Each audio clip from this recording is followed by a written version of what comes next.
ছাত্র আন্দোলনকে কেন্দ্র করে দুর্বৃত্তরা সারা দেশে বিদ্যুতের সাব স্টেশনে হামলা করে হাজার কোটি টাকার সম্পদের ক্ষতি করেছে বলে জানিয়েছেন বিদ্যুৎ ও জ্বালানি প্রতিমন্ত্রী নসরুল হামিদ। যে কোনো পরিস্থিতিতে রাষ্ট্রের গুরুত্বপূর্ণ স্থাপনার নিরাপত্তা রক্ষায় একটি বিশেষ বাহিনী গঠনের তাগিদ দিয়েছেন তিনি। আরও জানাচ্ছেন মুজাহিরুল হক রুমেন।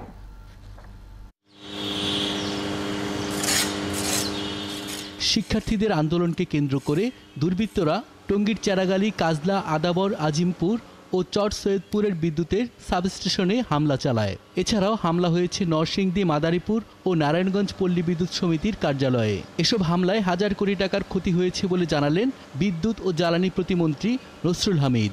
ডেসকো টঙ্গীর চেরাগালী অফিস, উপকেন্দ্র, বিএনপি, জামাতি এবং শিবিরের দুর্বৃত্তরা আক্রমণ করে ব্যাপক ভাঙচুর করেছে। প্রায় 1000 কোটি টাকার ক্ষতি হয়ে গেছে। আমরা হিসাবে যদি বলতে পারি, আমরা ইনভেস্টিগেশন করার পরে আমরা জানতে পারবো আমাদের কি হয়েছে। প্রতিমন্ত্রী জানান, এমন সংকট সমাধানে বিশ্বের বিভিন্ন দেশে জাতীয় গুরুত্বপূর্ণ অবকাঠামোর নিরাপত্তায় বিশেষায়িত বাহিনী কাজ করে থাকে। বাংলাদেশেও এই ধরনের বাহিনী গড়ার জন্য স্বরাষ্ট্র মন্ত্রণালয় ও জাতীয় নিরাপত্তা কাউন্সিলে প্রস্তাব দিয়েছে বিদ্যুৎ ও জ্বালানি বিভাগ।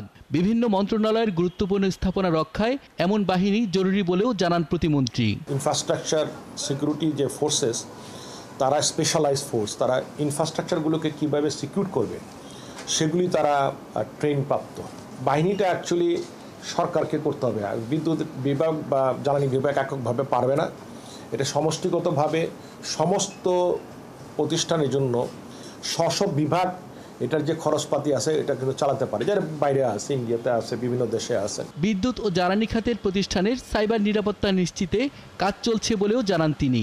সাইবার সিকিউরিটি কিন্তু ভেরি ভালনারেবল, এটা চিন্তা করতে হবে। আমরা কিন্তু এইটার একটা প্রোটেকশনের ব্যবস্থা নিয়েছি। ইতিমধ্যে বিসিসি, আইসিটি মিনিস্ট্রির বিসিসিকে দায়িত্ব দেওয়া হয়েছে একটা গ্যাপ অ্যানালাইসিস করার জন্য, সেটার কার্যক্রমটা চলছে।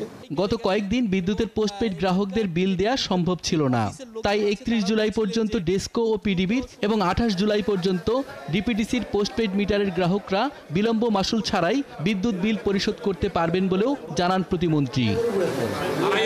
মুজাহিরুল হক রুমেন, 71, ঢাকা।